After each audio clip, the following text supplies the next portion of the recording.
indigenous traditions spoke of an inner river.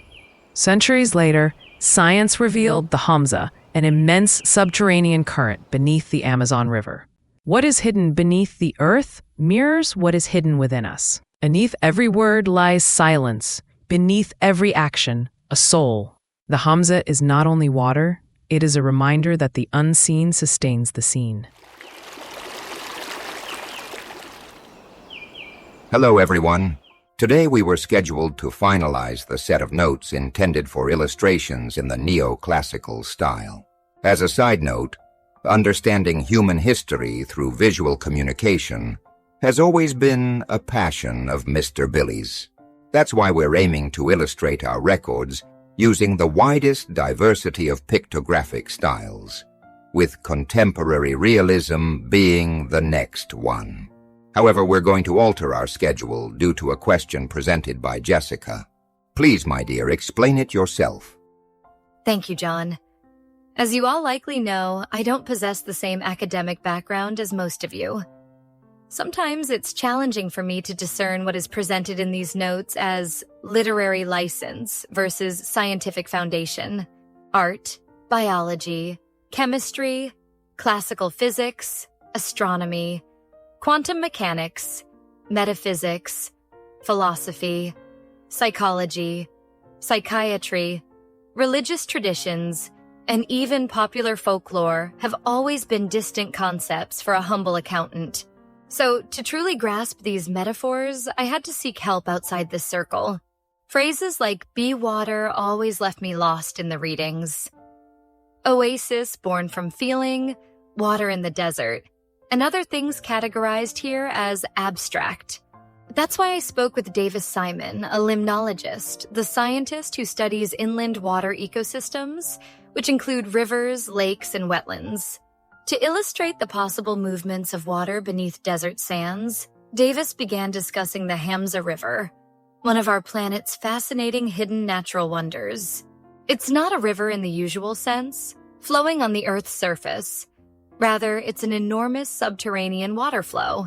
Davis is here today, and with your permission, John, I'd like him to tell us more about the Hamza River before you reveal what you know about the existing relationship between Old Billy and this story. Certainly, Jessica. Dear Mr. Davis Simon, a very warm welcome to you. Please tell us more about the Hamza. Thank you, John. Allow me then. The Hamza River is one of the most fascinating geophysical discoveries in the Amazon basin. It was identified in 2011 by a team of Brazilian scientists led by Elizabeth Pimentel and Valia Hamza, hence its name, honoring the latter, both from the National Observatory in Rio de Janeiro. It represents a continental-scale hydrological system, yet with very distinct characteristics from its surface counterpart, the Amazon River. Here's what is known about the Hamza River. 1. Where it is and how it was discovered. Location. It flows approximately 2,000 to 4,000 meters, about 1.2 to 2.5 miles, deep beneath the Amazon basin, running west to east, parallel to the Amazon River. Discovery. Its existence was inferred, not directly observed. It was deduced through the analysis of temperature data obtained from oil and gas wells drilled in the Amazon basin by Petrobras during the 1970s and 1980s. Valia Hamza, a geophysicist, noted that temperature variations at these depths indicated water movement. 2. Dimensions and characteristics. Length. It is estimated to be about 6,000 kilometers, around 3,700 miles long, making it comparable in extent to the Amazon River itself. Width. It is incredibly wide, with estimates ranging from 200 to 400 kilometers, 125 to 250 miles in some sections. This makes it much wider than the Amazon River, which varies from 1 kilometer to 100 kilometers in width, depending on the segment. Flow. Water volume, although vast in width and length, its flow is significantly slower, and consequently, its total water volume is considerably less than that of the Amazon. Its estimated flow is around 3,900 cubic meters per second. In comparison, the Amazon River has an average flow of about 209,000 cubic meters, meaning the Amazon is roughly 50 to 55 times greater in discharge volume. Velocity. The Hamza flows at an extremely slow pace, estimated at only 10 to 100 meters, 33 to 330 feet per year, which is comparable to the speed of a glacier. The Amazon, in contrast, flows at meters per second. 3. How it flows. Rock porosity. The Hamza is not a river in the traditional sense, with a defined bed and banks like surface rivers. Instead, it flows through porous sedimentary rocks, such as sandstone and limestone, filling the voids and fractures within these geological formations. It is more akin to a vast, deep, moving aquifer. 4. Significance and importance. Hydrological cycle. The discovery of the Hamza adds a new and crucial dimension to the Amazon's hydrological cycle, revealing a massive subterranean component previously unknown. It may influence geological and biological processes at great depths. Biodiversity. The possibility of ecosystems and life forms adapted to these extreme conditions. Darkness, high pressure, brackish and slow-moving water is a promising area of research. Geology. The Hamza plays a role in the region's geology by transporting sediments and influencing the stability of subterranean layers. 5. Current state of research. Research on the Hamza River is still relatively nascent. Available information is primarily based on geophysical models and indirect data.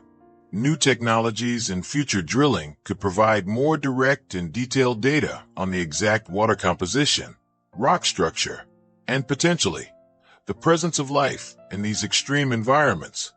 In summary, the Hamza River is testament to the complexity and vastness of our planet's natural systems, a gigantic river that moves in secret, hidden beneath the world's largest tropical rainforest. Thank you, Mr. Simon. Your technical insights will help those who are skeptical to listen to Billy's notes with greater confidence. Now I must clarify that the notes we've found span a period of only 10 years and were written after the discovery of the Hamza. However, old Billy and our mutual friend, Claudionor Gayo, a biologist who studies Amazonian biomes, had been exchanging correspondence since the 1980s, discussing the indigenous people's belief in what they called the inner river. In these letters, we can clearly identify when they were referring to the Earth's interior and when they were alluding to the living interior hidden within all creatures. Here we have something special sent by our dear Claudionor.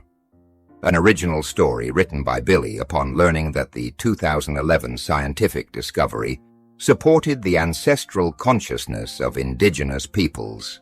It's accompanied by Claudionor's own commentary, which highlights a perception similar to that of desert Bedouins, and indicates that the discovery of the Hamza River greatly influenced the metaphors we are analyzing in this reading cycle. Chris, please play the recording of these entries. When the fog descended, silence settled over the village after the discovery of old Billy's departure. His notes were left stacked, serving as entertainment for the locals who chose to share them with others.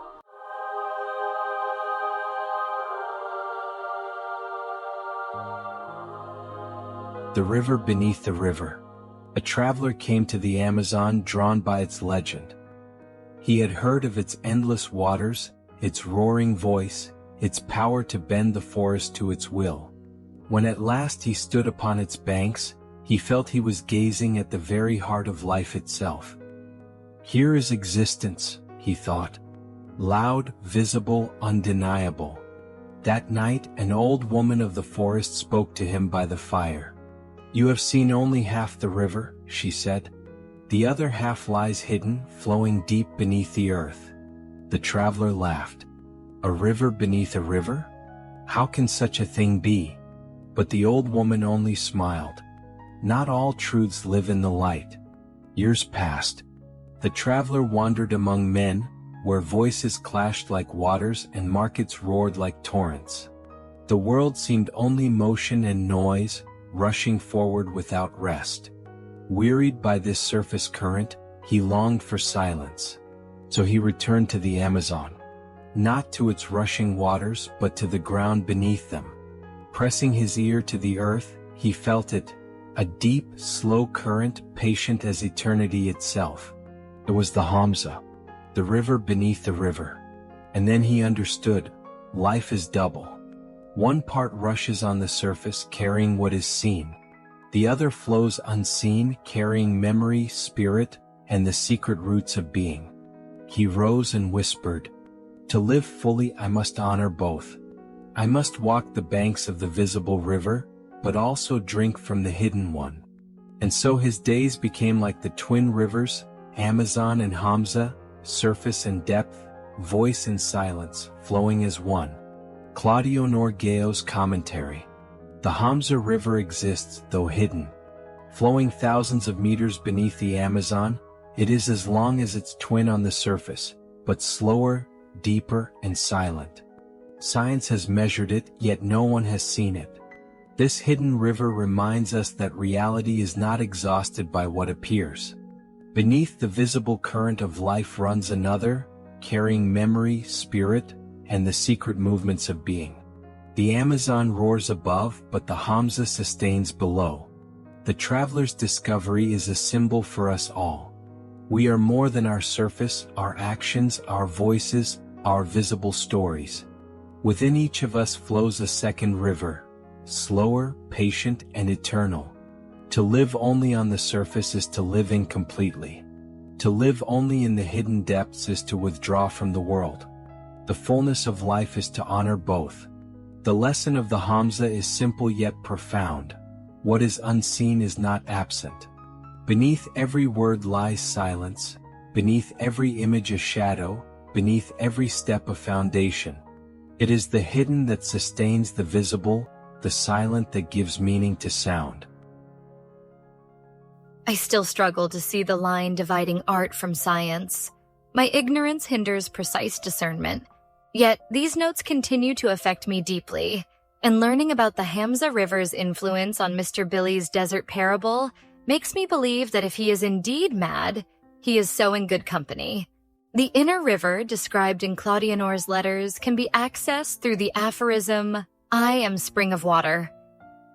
The Hamza River alludes to the original source within every living essence. And within the unknown of our integrity lies the complement for the expansion of our consciousness, guiding us towards the fruitful realization of all oases.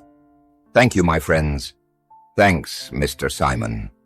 Anything that helps expand our minds will always be welcome among us. Claudionor, my dear, thank you for sharing.